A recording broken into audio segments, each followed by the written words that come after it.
কৃত্রিম পায়ে ভর করে নতুন করে বাঁচার স্বপ্ন দেখছেন গ্রিন লাইন পরিবহনের বাস চাপায় এক পা হারানো রাসেল সরকার। শরীরে কৃত্রিম পা লাগানো শেষে চলছে অনুশীলন এবং পুনর্বাসন প্রক্রিয়া। কিন্তু কৃত্রিম পায়ে উঠে দাঁড়ালেও জীবনে দাঁড়াবেন কিভাবে সেই চিন্তা কুরে কুরে খাচ্ছে তাকে। সেই দুর্ভাবনা নিয়ে রাসেল তাকিয়ে আছেন প্রধানমন্ত্রীর দিকে। আরও জানাচ্ছেন মনির মিল্লাত।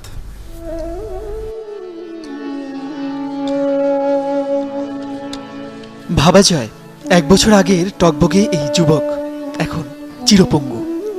দেশ দেশান্তরে পদচিহ্ন আঁকা পাজোড়ার একটি নেই। ভয়ানক এক নির্মমতা। কি প্রাণবন্ত একটা মানুষই না ছিল গাইবান্ধার রাসেল সরকার। বেসরকারি কোম্পানির গাড়ি চালিয়ে স্ত্রী আর এক সন্তান নিয়ে ভালোই কাটছিল তার জীবন। কিন্তু গেল বছর গ্রিন লাইন পরিবহনের বাস চাপায় বাম্পা হারিয়ে ঘোর অমানিসায় রাসেলের জীবন।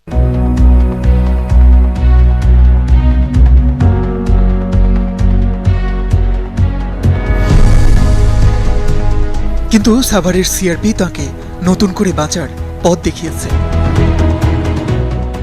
18 এপ্রিল তার শরীরে যুক্ত হয়েছে কৃত্রিম পা। সেই পায়ের উপর আবারও উঠে দাঁড়িয়েছেন রাসেল। এক জীবনে আবারও নতুন করে হাঁটতে শেখা। অনেকটা ছোটবেলার কথা মনে পড়ে যায়, যে আবার মনে হয় আমি নতুন করে হাঁটা শিখতেছি। তা আসলে সেই রকমই ব্যাপারটা, আল্লাহর সৃষ্টির সঙ্গে কোনো কিছু তুলনা হয় না। সো একটু তো আনইজি লাগবেই, কিন্তু ওইটা এখন তো করার কিছু নেই, মেনে নিতে হবে। সিআরপিতে এখন চলছে অনুশীলন ও পুনর্বাসন প্রক্রিয়া। চিকিৎসকরা জানিয়েছেন সবকিছু ঠিক থাকলে সপ্তাহ 3 মধ্যেই বাড়ি ফিরতে পারবেন রাসেল। তাকে ডিভাইসটা পড়ানোর পর থেকে এখন পর্যন্ত উনি ভালো ফিডব্যাক দিচ্ছে আমাদেরকে, এবং আশা করি পরবর্তীতে ভালো ফিডব্যাক পাবো তার কাছ থেকে আমরা।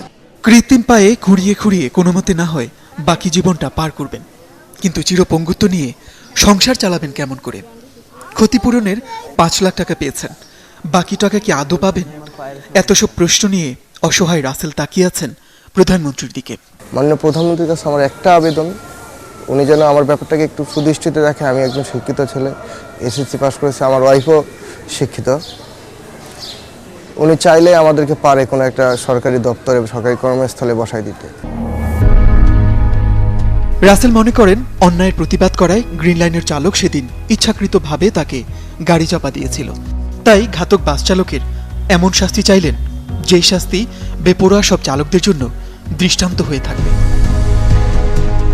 মনির মিল্লাত, 71, সাভার, ঢাকা।